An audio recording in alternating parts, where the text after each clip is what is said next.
न दत्ते कश्चित् पापम न चैव सुकृतं विभो, पुण्येन पुण्यः पापेन पापः। परमेश्वर जगन्नियंता ईश्वर समदर्शी हैं, सर्वज्ञ हैं, सर्वशक्तिमान हैं, सर्व प्रेरक हैं, सर्व कर्म साक्षी हैं और उनकी अनंत जीवों के साथ में समान दृष्टि है। ज्ञानी अज्ञानी सभी के ऊपर सब पर मोर बराबर दाया, बराबर वो कृपा करुणा समान व्यवहार करते हैं और समान व्यवहार के साथ में वो पुण्येन पुण्यः पापेन पापः, फिर भी संसार में जीवों के साथ में जो विषमता दिखाई देती है, आखिर ये विषमता क्यों? तो विषमता इसलिए दिखाई देती है कि अज्ञानेन आवृतम ज्ञानम, ये जो संसारी अज्ञानी जीव जिसकी अविद्या उपाधि वाला है, जो अहम और मम भाव वाला है, माने जो शरीर उसको मिल जाता है, जो शरीर मिल जाता है उसी शरीर में वो मैपन कर लेता है और उसके संबंधियों में ममता वो अपना मान लेता है। इस कारण से जीवों और जो सत्य नहीं है, जो सत्य नहीं है, असत्य को सत्य मान लेता है और सत्य को असत्य मान लेता है और इसी कारण से उसको अधोगति को जाना पड़ता है।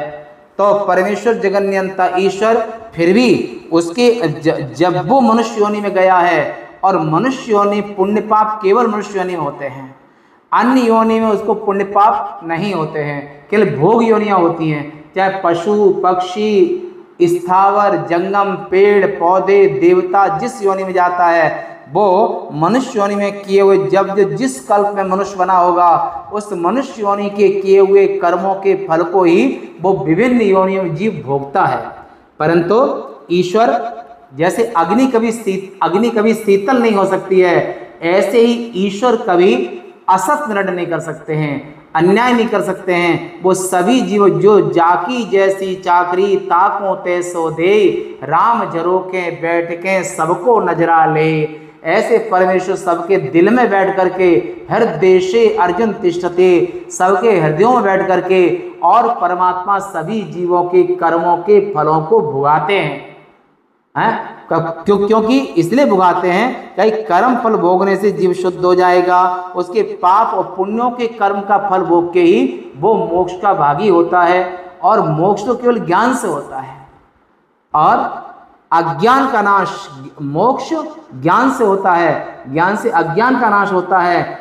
और ईश्वर प्रत्येक जीव के कर्मों के फल के साक्षी भी हैं और कर्म फल दाता भी हैं, परंतु वो जिसका जैसा कर्म फल होता है वैसे ही फल देते हैं। इसे परमात्मा पूर्ण सत्य स्वरूप हैं, वे चेतन हैं और वे आनंद रूप हैं और वो और पर जैसे तुम्हारे प्राण कभी न रुकते हैं न थकते हैं, सूर्य भगवान न कभी रुकते हैं न कभी थकते हैं, ऐसे वेद के मंत्रों की शक्ति है वो हमेशा चारों युग में वो शक्तिशाली होते हैं।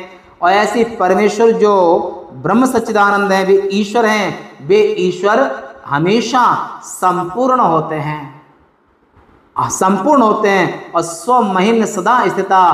और सामवेद में इसी ईश्वर को उक्त नाम कहा है। और ऐसे जगत नियंता ईश्वर वो राजा पर भी शासन करते हैं, प्रजा पर भी करते हैं, देवता दानव मानव गंधर्व स्त्री पुरुष सभी के ऊपर उनकी कृपा करुणा तो बनी ही रहती है, पर उनके जैसे कर्म होते हैं उन कर्म के अनुसार उनके कर्मों के फलों की व्यवस्था भी करते हैं। इसलिए ईश्वर समदर्शी हैं और ईश्वर हर जीव को उसके कर्मों के अनुसार यथा कर्म यथा श्रुतम, जिसका जैसा ज्ञान है और जैसा कर्म किया है उसी के अनुसार ईश्वर वे सत्य स्वरूप है उसको फल देते हैं।